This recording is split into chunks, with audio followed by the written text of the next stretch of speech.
ముఖ్య ఉద్దేశం ఏంటంటే సైబర్ క్రైమ్స్ గురించి అవేర్నెస్ చేయడానికి. ఎందుకంటే పాత రోజుల్లో దొంగలు ఇళ్లలో పడేవాళ్ళు. ఇప్పుడు దొంగలు ఏం చేస్తారంటే డైరెక్ట్ కంప్యూటర్ స్క్రీన్ మీద, ఫోన్ స్క్రీన్ మీద వచ్చి మన డబ్బులన్నీ మనకు తెలియకుండానే దోచేస్తున్నారు. మీ అందరికీ ఐడియా ఉందా? వింటున్నారా? ఇవన్నీ తెలుసు కదా. అయితే కామన్గా ఎట్లా జరుగుతుందంటే ఫస్ట్ కాలేజ్ స్టూడెంట్స్ ఉంటారు, వాళ్ళకి పార్ట్ టైంలో మనీ సంపాదించుకోవాలని, లేకపోతే ఇంకా దేనికైనా ప్రాజెక్ట్ వర్క్ కోసమైనా ఎక్స్ట్రా మనీ ఎర్న్ చేయాలని వాళ్ళకి ఇంట్రెస్ట్ ఉంటుంది. వాళ్ళు ఏం చేస్తారు, సైబర్ ఫ్రాడ్స్టర్స్ వాళ్ళ వీక్నెస్ పట్టుకుంటారు. ఫస్ట్ నువ్వు ఒక రెస్టారెంట్కి రేటింగ్ ఇవ్వు, ఒక రేటింగ్కి నీకు 50 రూపీస్ ఇస్తా అని చెప్పి మిమ్మల్ని నమ్మిస్తారు. సరే జస్ట్ రేటింగే కదా అని చెప్పి మీరు స్టార్ట్ చేస్తారు. రేటింగ్ ఇచ్చినాక ఒక 1 డే తర్వాత అతను ఏం చెప్తాడు, ఒక రేటింగ్కి 50 రూపీస్, నువ్వు 1 డేకి 1000 కూడా ఎర్న్ చేయలేకపోతున్నావు కదా, దీనికన్నా బెటర్ ఆప్షన్ ఉంది, నువ్వు ఒక 1000 రూపీస్ ఇన్వెస్ట్ చేస్తే ఒక 2 డేస్లో నీకు 15,000 ఇస్తాను, రిటర్న్ వస్తుంది, ప్రాఫిట్ అని చెప్తారు. అప్పుడు నువ్వేమనుకుంటావు, నిజంగానే ఈజీ మనీ బాగుంది కదా, ఈ ఐడియా ఏదో ట్రై చేద్దామని ఫస్ట్ ఒక 1000 రూపీస్ ఇన్వెస్ట్ చేస్తావు. వాడు చెప్పినట్టే 2 డేస్ తర్వాత దానికి ఒక 500 కలిపి 1500 ఇస్తారు. నెక్స్ట్ కూడా అంతే,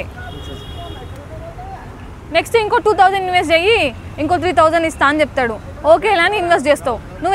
అట్లా చేస్తే నీకేమనిపిస్తుంది, ఇతను మంచోడే కదా, నిజంగానే చేస్తున్నాడు, ఇన్వెస్ట్మెంట్ చేస్తే ప్రాఫిట్ ఇస్తున్నాడు అని చెప్పి నువ్వు అతన్ని మొత్తం నమ్మేస్తావు. నమ్మిన తర్వాత ఒక 2-3 డేస్ తర్వాత మిమ్మల్ని అట్లనే నమ్మించి ఒకటేసారి హ్యూజ్ అమౌంట్ ఇన్వెస్ట్ చేసేయి, 50,000 పెట్టు, లేదంటే 70,000 పెట్టు, డబల్ ఇన్కమ్ ఇస్తుంది, నీకు డబల్ ప్రాఫిట్ ఇస్తుంది అని చెప్పి నీతో ఇన్వెస్ట్మెంట్ చేయించుకుంటాడు. నువ్వు పెడతావు, పెట్టిన తర్వాత అతను నీకు రెస్పాండ్ అవ్వడు.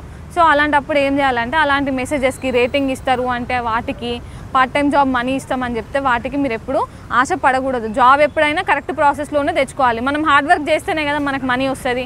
సింపుల్ మనీ అనేది ఎవరికి రాదు. మనం హార్డ్ వర్క్ చేస్తే, సిన్సియర్గా వర్క్ చేస్తేనే మనకి ఏదైనా ప్రాఫిట్ వస్తుంది. ఎవరిస్తారు అట్లా 1000 రూపీస్ పెడితే 1500 వేయడము, ఆయనకు డబ్బులు ఎక్కువ ఇస్తాడా, మనకేమైనా కాదు కదా. సో అలాంటివి ఏవి నమ్మకూడదు. మీకు జాబ్ కావాలంటే డైరెక్ట్ ఇంటర్వ్యూస్కి వెళ్ళడము, లేకపోతే ఇంకేదైనా ప్రాసెస్లో వెళ్ళడం కానీ చేయండి. కానీ ఆన్లైన్లో జాబ్స్ అని చెప్తే ఎవరు నమ్మొద్దు. నమ్మి డబ్బులు పోగొట్టుకున్న వాళ్ళు చాలామంది వస్తున్నారు మా పోలీస్ స్టేషన్కి, కానీ వాళ్ళకి డబ్బులు ఏమీ రావు.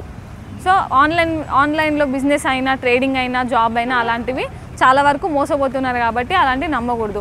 ఇంకోటి ఏంది, ఫ్లిప్కార్ట్లోనో మింత్రాలోనో మనం ఆర్డర్ పెట్టుకుంటాము. ఆర్డర్ పెట్టుకుంటే అది కొంచెం డిలే అవుతుంది. ఇప్పుడు రేంజ్ పడుతున్నాయి కదా, ఖచ్చితంగా ఆర్డర్ డిలేనే అవుతుంది, ట్రాన్స్పోర్ట్ ప్రాబ్లం ఉంటుంది కాబట్టి డిలే అవుతుంది. మీరు ఏమనుకుంటారు, ఇంకా ఆర్డర్ వస్తలే కదా అనుకుంటారు. అక్కడ ఫ్రాస్టర్కి తెలుసు నువ్వు ఆర్డర్ పెట్టినావు అనే విషయం తెలిస్తే నీకు ఒక మెసేజ్ పెడతాడు, SMS, నీ ఆర్డర్ ఇక్కడ ఆగిపోయింది, ఒక 10 రూపీస్ కట్టు, కొరియర్ ఛార్జెస్ అవుతాయి, నీ ఆర్డర్ తొందరగా వచ్చేస్తుంది అని చెప్తావు. నువ్వేమనుకుంటా, అవును వస్తే బాగుంటుంది కదా, 10 రూపీస్ కట్టే ఆర్డర్ వచ్చేస్తే కదా ఈరోజే అని చెప్పి నువ్వు ప్రొసీడ్ అవుతావు. వాళ్ళు ఒక లింక్ పంపిస్తారు, ఆ లింక్ మీద క్లిక్ చేస్తే నీ ఫోన్ ఆల్రెడీ వార్నింగ్ ఇస్తుంది, సస్పీషియస్ లింక్ లాగా ఉంది, do still want to continue అని అంటుంది. అప్పుడు నువ్వు రియలైజ్ అవ్వాలి, ఓకే ఫోన్ చెప్తుంది కదా సస్పీషియస్ అని, నువ్వు అని చెప్పి ఎగ్జిట్ అవ్వాలి. ఫస్ట్ ఆఫ్ ఆల్ మన డెలివరీ పార్ట్నర్స్ ఎవరు 10 రూపీస్ కట్టు తొందరగా వస్తుందని వాళ్ళు ఎవరు చెప్పరు. ఏదైనా డైరెక్ట్ నీకు ఆ పోర్టల్లోనే పెడతారు. అలాంటి మెసేజెస్ వస్తే కూడా దాని మీద క్లిక్ చేయకూడదు. ఆ క్లిక్ చేసినాం అనుకో ఏమవుతుంది, నీ బ్యాంక్ అకౌంట్ డీటెయిల్స్ అన్నీ వాళ్ళకి వెళ్ళిపోతాయి. వెళ్ళిపోయి నీ స్క్రీన్ అనేది వాళ్ళకి షేర్ అయిపోతుంది, వాళ్ళు ట్రాన్సాక్షన్ చేసేసుకుంటారు, నీ అకౌంట్లో ఉన్న డబ్బులు వాళ్ళకి వెళ్ళిపోతుంది. ఇంకోటి ఉంది, చాలామంది లోన్ యాప్స్ తీసుకొని మోసపోతున్నారు. మనకు నిజంగానే అవసరం ఉంటుంది డబ్బులు, ఒక 5,000 10,000 అర్జెంట్గా అవసరం ఉంటుంది. పక్కన వాళ్ళని అడిగినా ఇవ్వరు, రిలేటివ్స్ అడిగినా కూడా ఇవ్వరు. అప్పుడు మీరు ఏం చేస్తారు, మీ ఫోన్లో ఒక క్లిక్ అవుతుంది, money view app, navy app అనేసి చాలా వస్తున్నాయి, తెలుసు కదా యాప్స్, లోన్ యాప్స్. ఏమనుకుంటారు, ఆ పక్కన వాళ్ళని ఏంది బతిమాలేదు, ఈ యాప్ ఇన్స్టాల్ చేసుకుంటే వితిన్ 5 మినిట్స్లో డబ్బులు వచ్చేస్తాయి, మళ్ళీ రిటర్న్ కట్టేసుకుంటాలే అని మీరు అనుకుంటారు. కాకపోతే ఆ యాప్స్ ఏం చేస్తాయంటే యాప్ ఇన్స్టాల్ చేసుకున్నప్పుడు పర్మిషన్ అడుగుతుంది, నీ కాంటాక్ట్స్ని, నీ వాట్సాప్ని మాకు ఇస్తావా, ఇస్తేనే ఇన్స్టాల్ చేసుకోవాలంటే ఆ వాట్సాప్ ఇస్తేనే ఇన్స్టాల్ అవుతుంది యాప్ అని అంటుంది. నువ్వేమనుకుంటావు, డబ్బులు వస్తాయి కదా ఏదో ఒకట్లే అనేసి ఆ తొందరలో ఎస్ అని క్లిక్ చేస్తావు. అప్పుడు ఏమైంది, నీ వాట్సాప్ డేటా మొత్తం వాడికి వెళ్ళిపోద్ది. వాడికి 5,000 క్రెడిట్ చేస్తాడు, వితిన్ 2 డేస్లో 10,000 రిటర్న్ చేయని చెప్తాడు. 10,000 రిటర్న్ చేయి, లేకపోతే నీ వాట్సాప్ డేటా మొత్తం నా దగ్గర ఉంది, ఇగో ఇతను నీకు పిన్ని అవుతుంది కదా, ఈమె నీకు బాబాయ్ అవుతాడు కదా, నువ్వు డబ్బులు తీసుకునే విషయం ఈమెకు చెప్పి నువ్వు ఆ కేసులో ఇన్వాల్వ్ అయినా అని చెప్పి ఈమెకు చెప్తా, నువ్వు డబ్బులు ఇవ్వకపోతే అని బ్లాక్మెయిల్ చేస్తారు. నువ్వు ఫస్ట్ ఏమనుకుంటావు, అరే వీళ్ళకి తెలిసి నా పరువు పోతుంది కదా అని చెప్పి వాడు అడిగిన 10,000 ఇచ్చేస్తావు. 5,000 తీసుకున్నావు కానీ 10,000 కట్టినావు, ఓకే అయిపోయిందిలే, ఇక్కడికి అయిపోయిందిలే అని రిలాక్స్ అయిపోతావు. తర్వాత 2-3 డేస్ తర్వాత మళ్ళీ మెసేజ్ చేస్తాడు, వేరే నెంబర్ నుంచి మెసేజ్ చేస్తాడు, ఈ యాప్ నుంచి లోన్ తీసుకున్నావు కదా నాకు కట్టలేదు అని అంటాడు. నువ్వు అంటావు నేను కట్టినా కదా ఆల్రెడీ అని అంటే అది రాంగ్ లింక్, అది రాంగ్ అకౌంట్, అది ఫెయిల్ అయిపోయింది పేమెంట్, ఇంకొక లింక్ పంపిస్తే అందులో కట్టు అని చెప్తాడు. నువ్వు కడతావు. అట్లనే వాడు ఏం చేస్తూ ఉంటాడు, నీ దగ్గర నుంచి 5,000 ఇచ్చిన అతను 1 lakh వరకు గుంజాలని ట్రై చేస్తూ ఉంటాడు. ఒక్కొక్క లింక్ ఇవ్వడము, లేకపోతే నువ్వు రెస్పాండ్ అవ్వకపోతే నీ ఫోటోని మార్ఫింగ్ చేసి పెట్టడము, న్యూడ్గా మార్ఫింగ్ చేసి పెట్టడము, అమ్మాయిలతో ఉన్నట్టు, అబ్బాయి అయితే అమ్మాయితో ఉన్నట్టు, అమ్మాయి అయితే అబ్బాయిలతో ఉన్నట్టు మార్ఫింగ్ చేసి పెట్టడం వల్ల ఏమైందంటే మనకి మెంటల్ స్ట్రెస్ అనేది ఎక్కువైపోతుంది. సరేలే ఇచ్చేద్దాం అని అనుకుంటూ ఉంటారు. అందుకే ఏం చేయాలంటే లోన్ యాప్స్ అనేది ఎప్పుడు సెర్చ్ చేయడం కానీ ఇన్స్టాల్ చేయడం కానీ అస్సలు చేయకూడదు. ఎంత సిచ్యువేషన్ బ్యాడ్ అయినా కానీ లోన్ యాప్స్ ఇన్స్టాల్ చేయొద్దు. ఓకే, మన సిచ్యువేషన్ బ్యాడ్ అయి ఉండి తెలియకుండా ఇన్స్టాల్ చేసినాం అనుకున్నావు, నువ్వు తీసుకున్నామని నువ్వు రిటర్న్ ఇచ్చేసినావు, కానీ అతను మళ్ళీ నిన్ను బ్లాక్మెయిల్ చేస్తే ఎప్పుడు కానీ అతనికి భయపడకూడదు. వెంటనే నీ ఫోన్ని స్విచ్ ఆఫ్ పెట్టుకోవాలి. వాట్సాప్లో ఒక స్టేటస్ పెట్టుకోవాలి, నా ఫోన్ ఇలా హ్యాక్ అయిపోయింది, నా ఫొటోస్ అన్నీ మీకు వల్గర్గా వస్తాయి, ఎవరు రెస్పాండ్ అవ్వకండి, టెన్షన్ పడకండి కానీ వాట్సాప్ స్టేటస్ పెట్టుకొని ఫోన్ని కాసేపు కొన్ని రోజులు స్విచ్ ఆఫ్ పెట్టుకోవాలి. సో బెటర్ ఆప్షన్ ఏంది, లోన్ యాప్స్ అనేది ఇన్స్టాల్ చేసుకోవద్దు. ఓకేనా? ఓకే, ఇంకా డిజిటల్ ఇంకా మెయిన్గా ఏం జరుగుతుంది, ఎవరికైనా ఫోన్ వస్తుందా, పోలీస్ యూనిఫామ్లో వాళ్ళు ఫోన్ చేసినట్టు, లేకపోతే లాయర్ కానీ అడ్వకేట్ కానీ కాల్ చేసినట్టు వచ్చిందా? వాళ్ళు ఏం చేస్తారంటే నార్మల్ కాల్స్ చేయరు, డైరెక్ట్ వాట్సాప్ కాల్సే చేస్తారు.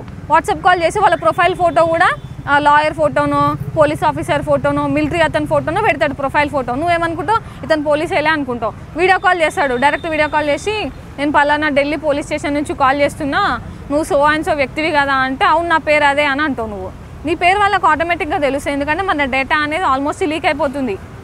ఎవరికైనా నీ పేరు, నీ కొన్ని డీటెయిల్స్, బేసిక్ డీటెయిల్స్ తెలుస్తాయి. సో నువ్వేమనుకుంటావు, నా పేరు కరెక్ట్ చెప్పినంటే ఇది నిజంగానే పోలీస్ ఏమో అని నువ్వు నమ్మేస్తావు. నమ్మితే ఆయన ఏమని భయపెట్టిస్తాడంటే, నీ పేరు మీద పలానా చోట డ్రగ్స్ పార్సెల్ ఉంది, లేకపోతే నువ్వు హవాలా చేస్తున్నావంట కదా, కరప్షన్ చేస్తున్నావంట కదా అని చెప్పి నీకు కొన్ని ఫైల్స్, అవి గూగుల్లో డౌన్లోడ్ చేసిన ఫైల్స్, ఎవరికన్నా చూస్తే తెలిసిపోతుంది, కొంచెం అబ్జర్వ్ చేస్తే తెలిసిపోతుంది. అతను అలా చెప్పేసరికి నువ్వేమనుకుంటావు, నిజంగానే పోలీస్ అతను నా మీద ఎవరో డ్రగ్స్ తీసుకున్నారేమో, ఆర్డర్ పెట్టిరేమో, హవాలను నడిపిస్తురేమో అని నువ్వు టెన్షన్ పడతావు. అతను పంపిన డాక్యుమెంట్స్ అవన్నీ నిజమా, క్లియర్గా ఉన్నాయా లేవా అని వెరిఫై చేసుకోవు. ఆ భయంలో నువ్వేం చేస్తావు, సార్ అది కాదు సార్ అని అతనితో భయపడకుండా మాట్లాడతావు. అతను ఏమంటాడు, నీ అకౌంట్లో ఇలా జరిగిందో లేదో, నువ్వు ఆర్డర్ పెట్టినవో లేదో వెరిఫికేషన్ చేసుకోవాలి, వెరిఫికేషన్ కోసం నువ్వు 50,000 పంపివు, లేకపోతే 30,000 పంపించి నీ అకౌంట్ డీటెయిల్స్ నాకు ఇవ్వు, నీ అకౌంట్లో నేను లాగిన్ అయ్యి ఇది అయిందా లేదా వెరిఫై చేసి మళ్ళీ నీ డబ్బులు నీకు ఇచ్చేస్తా, నీ అకౌంట్ నీకు ఇచ్చేస్తా అని చెప్తాడు. నువ్వేమనుకుంటావు, నిజమేమో అని చెప్పి అతనికి డబ్బులు వేస్తావు. కాకపోతే ఎప్పటికైనా గుర్తుపెట్టుకోవాల్సిన విషయం ఏంటంటే, పోలీస్ కానీ లాయర్ కానీ మిలిటరీ అతను కానీ వీడియో కాల్లో ఎప్పుడు కేసు గురించి మాట్లాడరు. మీ అకౌంట్స్ కానీ మీ బ్యాంక్ స్టేట్మెంట్ కానీ డబ్బులు కానీ ఎవరు ఆన్లైన్లో డిమాండ్ చేయరు. అలాంటి కాల్స్ కానీ మెసేజెస్ కానీ వస్తే వెంటనే ఆ నెంబర్స్ బ్లాక్ చేయండి. అలాగే మీకు అలాంటి కాల్స్ ఎప్పుడు వచ్చినా మీ పక్క వాళ్ళకు కూడా షేర్ చేయాలి, ఎందుకంటే మీకు వచ్చిందంటే మీ పక్కన వాళ్ళకు కూడా అలాంటి కాల్స్ వస్తూ ఉంటాయి కాబట్టి చెప్తూ ఉండాలి. అప్పుడు వాళ్ళు కూడా తప్పించుకుంటారు, లేదంటే వాళ్ళు డబ్బులు పోగొట్టుకునే అవకాశం ఉంటుంది. ఇంకోటి ఏంది, మనం అందరం ఫేస్బుక్ ఇన్స్టాగ్రామ్ వాడుతూ ఉంటాం కదా, కొంతమంది ఏం చేస్తారు, వాళ్ళ ప్రొఫైల్స్ని పబ్లిక్లో పెట్టేస్తారు. పబ్లిక్లో పెట్టిన ఫొటోస్ పబ్లిక్లో పెట్టేస్తారు. వాళ్ళ ప్రొఫైల్ ఫోటోని ఇంకెవరో తీసుకుంటారు, తీసుకొని సేమ్ అదే ఫోటో పెట్టుకొని వేరే ఐడి క్రియేట్ చేసుకుంటారు. రాజు ఉందనుకో, రాజు ప్రొఫైల్ ఫోటో పబ్లిక్లో ఉంది, ఆ ఫోటోని డౌన్లోడ్ చేసుకొని ఇంకొక ఐడి క్రియేట్ చేసుకుంటారు. సేమ్ రాజు అనే ఫోటో పెట్టి రాజు అనే నేమ్తోనే పెడతారు. పెట్టి నీకు మెసేజ్ చేస్తారు. ఎప్పుడు నైట్ టైంలోనో, నువ్వు ఏదైనా బిజీగా ఈవినింగ్ టైంలో ఉన్నప్పుడు నీకు మెసేజ్ చేస్తారు, నేను రాజునిరా, అర్జెంటుగా నాకు డబ్బులు కావాలి, యాక్సిడెంట్ అయింది, హాస్పిటల్లో ఉన్నా, నా కార్డ్స్ అన్ని బ్లాక్ అయిపోయినాయి, ఇప్పుడు అడ్మిట్ చేయాలన్నా సర్జరీ చేయాలన్నా నాకు అర్జెంట్గా 30,000 కావాలి, నువ్వు పంపించు, నీకు వెంటనే నేను డిశ్చార్జ్ అయిపోయాక పంపిస్తా, లేకపోతే నా కోసం ఎవరైనా హాస్పిటల్కి వచ్చేస్తారు, నీ డబ్బులు నీకు ఇప్పించేస్తా అని చెప్తారు. నువ్వేమనుకుంటావు, అరే రాజు నా ఫ్రెండే కదా, స్కూల్ ఫ్రెండో కాలేజ్ ఫ్రెండో అయి ఉంటాడు, పాపం నిజంగా ఇతనికి కష్టం వచ్చిందేమో, ఇచ్చేద్దాంలే 20,000 ఇస్తే అతని ప్రాణంకి ఏం కాదు కదా, అతను కాపాడినట్టు అవుతుంది, డబ్బులు ఎప్పుడన్నా వస్తాయని చెప్పి మీరు నిజమేమో అనుకుని అతనికి అమౌంట్ ట్రాన్స్ఫర్ చేసేస్తారు. కాకపోతే అలాంటప్పుడు మన ఫ్రెండ్స్ అయినా ఫ్యామిలీ అయినా ప్రాబ్లమ్స్లో ఉంటే హెల్ప్ చేయాలి, అది మంచి విషయమే. కాకపోతే ఒక్కసారి వెరిఫికేషన్ చేసుకోవాలి, మాట్లాడుతుంది రాజు అయినా. వాళ్ళు ఏం చేస్తారు, మోస్ట్లీ వాళ్ళు ఫాలో అయ్యే అదేంటి, టైపింగ్ మాత్రమే చేస్తారు, చాటింగ్ మాత్రమే చేస్తారు, కాల్స్ లిఫ్ట్ చేయడం అలాంటివి చెయ్యరు. సో ఎవరైనా కాల్ అయితే చాట్ చేస్తుండు అంటే అతని దగ్గర ఫోన్ ఉన్నట్టు, కాల్ మాట్లాడే సిచ్యువేషన్ ఉన్నట్టే కదా. చాటింగ్ కన్నా ఈజీ ఇంకా ఫోన్ కాల్లోనే కదా మాట్లాడడము. సో ఫోన్ లిఫ్ట్ చేయట్లేడు అంటే అప్పుడు మనం డౌట్ పడాలి. ఇంకోటి ఏంటి, అతను యూపీఐ ఐడి అన్న అకౌంట్ నెంబర్ అన్న పంపిస్తారు. మనం పేమెంట్ చేసేటప్పుడు రాజు కాకుండా ఇంకేదైనా డిఫరెంట్ నేమ్ వస్తుంది, ఖచ్చితంగా డిఫరెంట్ నేమ్ అయినా డిఫరెంట్ ఐడి అన్న రిఫ్లెక్ట్ అవుతుంది అక్కడ. అప్పుడు ఒకసారి అతనికి కాల్ చేసి, ఇది నువ్వేనా, ఇది నీ అకౌంట్ అయినా, ఖచ్చితంగా ఇది నువ్వే అడుగుతున్నావా, నీకు నిజంగా అట్లా అయిందా అని వెరిఫికేషన్ చేసుకొని ఆ తర్వాత డబ్బులు వేయాలి. ముందు వెనక ఆలోచించకుండా డబ్బులు వేస్తాం అనుకోండి, అక్కడ ఉన్నది రాజు కాదు, మీరు హెల్ప్ చేసింది హెల్పే కాదు, అసలు డబ్బులు ఎవరికో వెళ్ళిపోతాయి ఫ్రాడ్స్టర్స్కి. సో ఇంకోసారి వెరిఫికేషన్ చేసి చేసుకోవాలి. APK file. ఇంకోటి ఏంటంటే మనందరం గ్రూప్స్లో ఉంటాం కదా, కాలేజ్ గ్రూప్స్కో స్కూల్ గ్రూప్స్లో ఉంటాము. అందులో ఒక అతని ఫోన్ సడన్గా హ్యాక్ అయిపోతుంది. హ్యాక్ అయిపోయిన అతని నెంబర్ SBI అనేసి లేకపోతే PM కిసాన్ యోజన అని చెప్పేసి మార్చేస్తాడు అతని ప్రొఫైల్. మార్చేసి ఒక APK ఫైల్ పెట్టేస్తాడు. దానికి నేమ్ ఇస్తాడు, SBI యోనో అని ఇస్తాడు, లేకపోతే PM కిసాన్ యోజన అని ఇస్తాడు. మీరు ఏమనుకుంటారు, ఇదేదో మనకి PM కిసాన్ యోజన అంటే యూజ్ అయ్యేదే కదా అని క్లిక్ చేస్తారు, ఓపెన్ చేద్దాము అని. క్లిక్ చేయగానే ఏమైంది, యాప్ మీ దాంట్లో ఉన్నట్టు కనిపించదు. ఒక యాప్ అనేది మీకు తెలియకుండా ఇన్స్టాల్ అయిపోతుంది. ఇన్స్టాల్ అయిపోయి మీ స్క్రీన్ వాళ్ళకి షేర్ అవుతూ ఉంటుంది. వాళ్ళు ఏం చేస్తారు, మీ స్క్రీన్ని మెల్లగా అబ్జర్వ్ చేస్తూ ఉంటారు. మీరు UPI వాడినప్పుడు మీ పాస్వర్డ్స్ అన్ని జమ చేసుకోవడము, ఇంటర్నెట్ బ్యాంకింగ్లో లాగిన్ అయినప్పుడు మీ పాస్వర్డ్స్ అన్ని వాళ్ళ దగ్గర పెట్టుకోవడం చేస్తారు. దాని తర్వాత మీరు ఫోన్కి వచ్చే వాడి పక్కన పెట్టేస్తారు. మీకు తెలియకుండానే మీ దాంట్లో లాగిన్ అయిపోయి మీ డబ్బులు అనేది వాళ్ళ అకౌంట్లోకి ట్రాన్స్ఫర్ చేసుకుంటారు, లేదంటే షాపింగ్ చేసేస్తారు. మీ బదులు వాళ్ళు షాపింగ్ చేసేస్తారు. సో అందుకని ఎవరైనా అన్నోన్ లింక్స్ APK అని ఫైల్ ఉంటుంది, APK అని ఎప్పుడైనా కనిపించినప్పుడు దాని మీద క్లిక్ చేయడం కానీ, దాన్ని షేర్ చేయడం కానీ, ఫార్వర్డ్ చేయడం కానీ చేయకూడదు. ఇంకోటి ఏంటంటే, మనందరం సోషల్ మీడియాలో చూస్తున్నాం కదా, కొన్ని ఇన్స్టాగ్రామ్లో వైరల్ వీడియోస్ వస్తాయి. అమ్మాయి అబ్బాయిది వల్గర్గా ఉన్నట్టు వీడియోస్ వస్తాయి. మనందరం ఏం చేస్తున్నామంటే క్యూరియాసిటీతో అది ఏంటి అని చూసి మన ఫ్రెండ్స్కి కూడా పంపించేస్తాము. సో మనం ఏమనుకుంటాం, ఎవరు మనల్ని అబ్జర్వ్ చేస్తలేరులే, ఇవి చూస్తే ఏమైతే నా ఇన్స్టాగ్రామ్లో ఎవరు చూస్తారు అనేసి అనుకుంటాం. కాకపోతే మనందరం గుర్తుపెట్టుకోవాల్సిన విషయం ఏంటంటే, మన ఫోన్స్, మన సిమ్స్, మన డేటా, మనం ఏం ఆపరేట్ చేస్తున్నాం మన సిస్టంలో, ఫోన్లో అవన్నీ ఒక దగ్గర నుంచి వాళ్ళు చూస్తూనే ఉంటారు, అబ్జర్వ్ చేస్తూనే ఉంటారు. నీ ఫోన్లో నీకు తెలియకుండా ఏదైనా వల్గర్ ఫైల్ కానీ, అమ్మాయి అబ్బాయిలకు సంబంధించి కానీ, లేకపోతే చిన్నపిల్లలకు సంబంధించిన వల్గర్ ఫైల్స్ ఏమన్నా చూస్తే కూడా వెంటనే నువ్వు ఈజీగా దొరికిపోతావు, విత్ ప్రూఫ్ దొరికిపోతావు. నువ్వు అనుకుంటే కొన్ని రోజులు ఇన్స్టాగ్రామ్ వాడు అందులో వల్గర్ రీల్స్ చూస్తా, మా ఫ్రెండ్స్కి షేర్ చేస్తా, తర్వాత అకౌంట్ డియాక్టివేట్ చేసుకుంటా అనుకుంటావు. కానీ అలా ఉండదు. నువ్వు ఎప్పుడు అలాంటి రీల్ చూసినా, అలాంటి రీల్ షేర్ చేసినా, నీ ఫోన్లో డౌన్లోడ్ చేసుకున్నా కానీ నువ్వు ప్రూఫ్తో సహా, నువ్వు ఏ రోజు ఏ ID నుంచి ఏ టైంలో ఎలాంటి రీల్ షేర్ చేసినావు, ఆ రీల్ ఎక్కడ సేవ్ చేసుకున్నావు, అవన్నీ ఖచ్చితంగా డేటా అంతా ఒకరు మానిటర్ చేస్తున్నారు. సో అలాంటి ఫైల్స్ కానీ ఏమొచ్చినా కూడా అవి ఓపెన్ చేయకూడదు. వాటన్నిటిని సోషల్ మీడియా యాప్స్లో రెస్ట్రిక్ట్ చేసేసుకోవాలి, లేకపోతే రిపోర్ట్ స్పామ్ అని కొట్టేయాలి. అది ఎప్పుడు నీ ఫోన్లో రాదు. ఎందుకంటే అప్పుడప్పుడు మనం షేర్ చేస్తూ ఉంటాం, కాలేజ్ పిల్లలు కానీ ఎవరు కానీ, మన హస్బెండ్స్ని కూడా మనం అప్పుడప్పుడు చెప్తూ ఉండాలి ఇలాంటివి చేయొద్దని. ఎందుకంటే స్కూల్ పిల్లలు, కాలేజ్ పిల్లలు అందరూ ఇలాంటి వాటిలలో కేసులలో ఉంటున్నారు. వాళ్ళకి తెలియదు అసలు వాళ్ళు అరెస్ట్ అవుతారని. ఏదో చూస్తున్నారు, వస్తుంది కదా అని చూస్తున్నారు, షేర్ చేస్తున్నారు.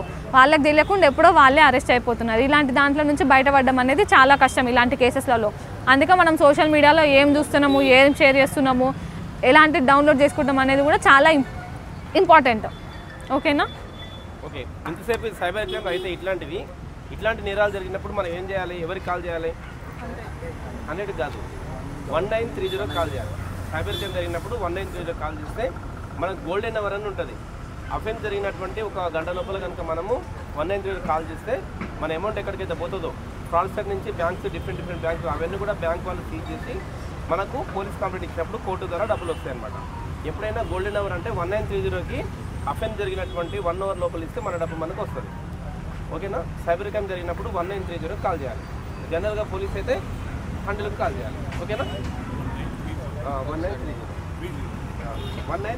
1930 సైబర్ క్రైమ్ హెల్ప్ లైన్ 1930, లేకపోతే cybercrime.gov.in లో లాగిన్ అయ్యి అందులో ఫైల్ చేయాలి complaint. Thank you very much అందరికీ.